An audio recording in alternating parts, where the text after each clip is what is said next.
Bonjour mesdames, je suis ravie de vous retrouver depuis mon cher Colorado avec un petit rhume.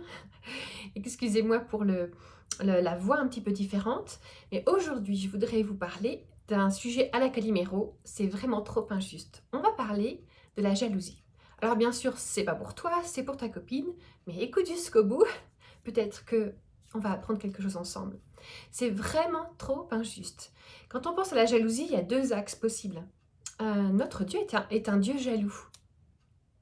C'est vrai, c'est marqué dans la Bible. Je vais vous le lire, suivez avec moi. Deutéronome 6, 15. Car l'Éternel ton Dieu est un Dieu jaloux au milieu de toi.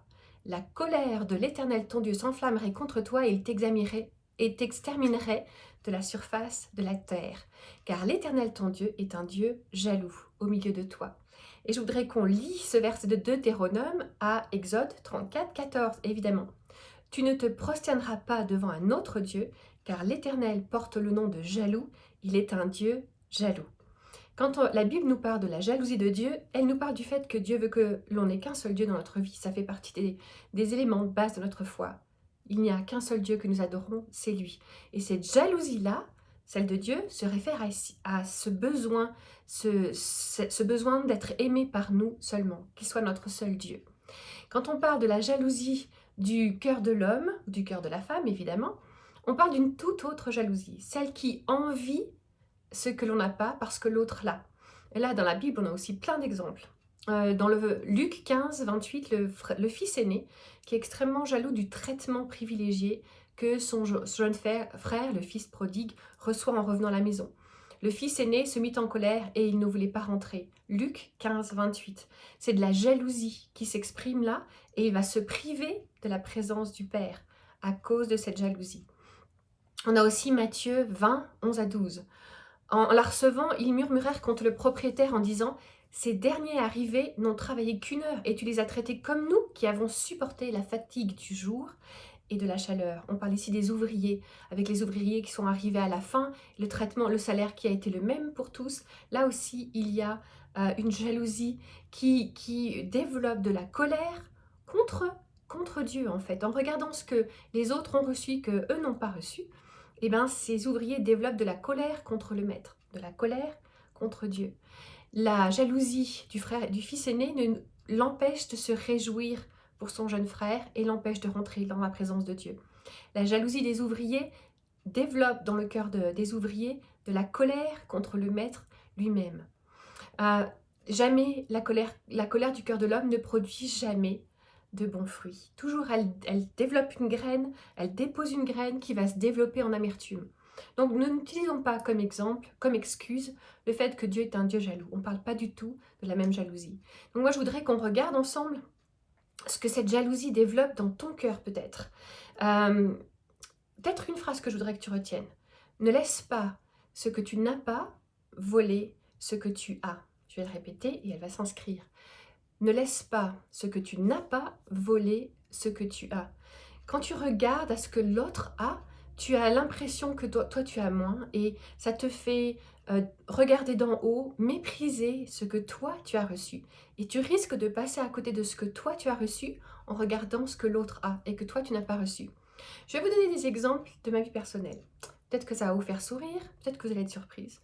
Mais je reçois beaucoup de messages, beaucoup d'emails. Mais ils ne sont pas tous positifs en fait. Il y en a quelques-uns qui sont empoisonnés avec de la jalousie.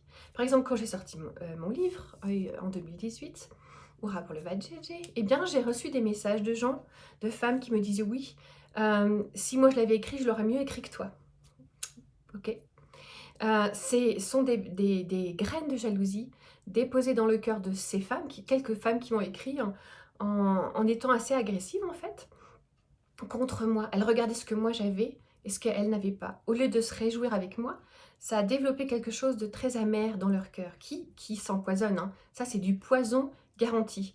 Un autre exemple, j'ai reçu aussi des emails qui disaient oui, bah, si nous on avait la plateforme que tu as, on serait aussi connus que toi. Enfin, voilà, des choses comme ça.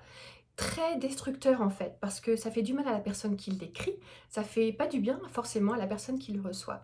Et pourquoi est-ce que ça se développe dans le cœur? Parce qu'on se dit, elle, ce qu'elle vit, c'est mieux que ce que moi je vis.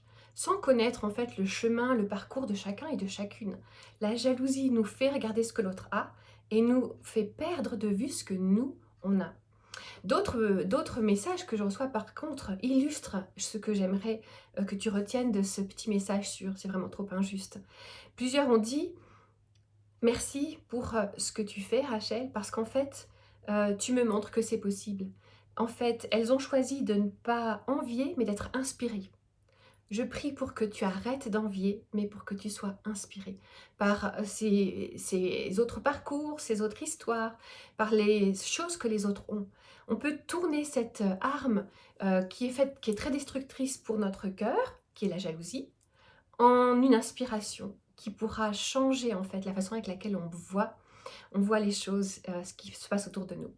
Alors j'aimerais te lancer le défi de la semaine.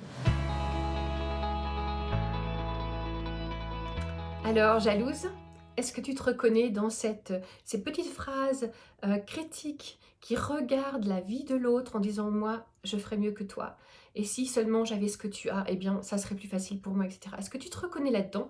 Un petit peu à la Calimero, c'est un petit peu trop injuste. Si tu te reconnais là-dedans, si tu sens que le Saint-Esprit te parle de ce sujet-là, eh bien, choisis de bénir aujourd'hui. Toutes les personnes que tu as regardées avec jalousie, arrête-toi, prie pour elles, bénis-les. Et puis, pour aller plus loin et ne pas rester coincé dans la jalousie, choisis quelques personnes qui t'inspirent. Et au lieu de les critiquer, au lieu de les envier, inspire-toi de leur parcours. Prends 2, 3 femmes dont la vie t'inspire, que tu aimerais, qui ont ouvert la voie pour toi et que tu aimerais suivre.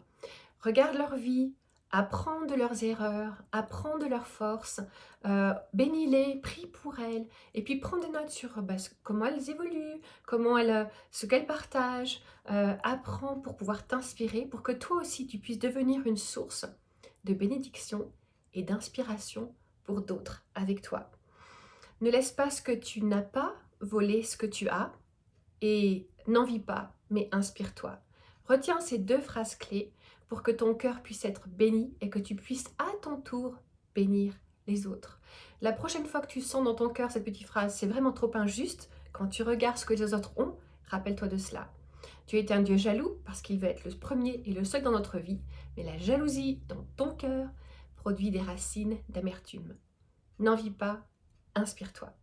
Voilà, je prie pour que eh bien, ces mots touchent exactement l'endroit de ton cœur qui a besoin d'être guéri à ce niveau-là. Je prie pour que ta vie soit bénie, pour que tu puisses être une source d'inspiration pour de nombreuses femmes autour de toi. N'hésite pas à partager cette vidéo si tu penses qu'elle peut faire du bien à quelqu'un d'autre. Comme j'ai dit au début, voyons, c'est pas pour toi, c'est pour ton ami. Et puis bien sûr aussi, si tu as besoin, n'hésite pas à écrire à mlkfemme au pluriel, @églisemlk.fr. Nous sommes toujours heureux de lire vos témoignages, de lire vos sujets de prière. On les envoie à l'équipe de prière qui prie pour chacune d'entre vous. Voilà, je t'embrasse et puis à très bientôt. Que le Seigneur te bénisse.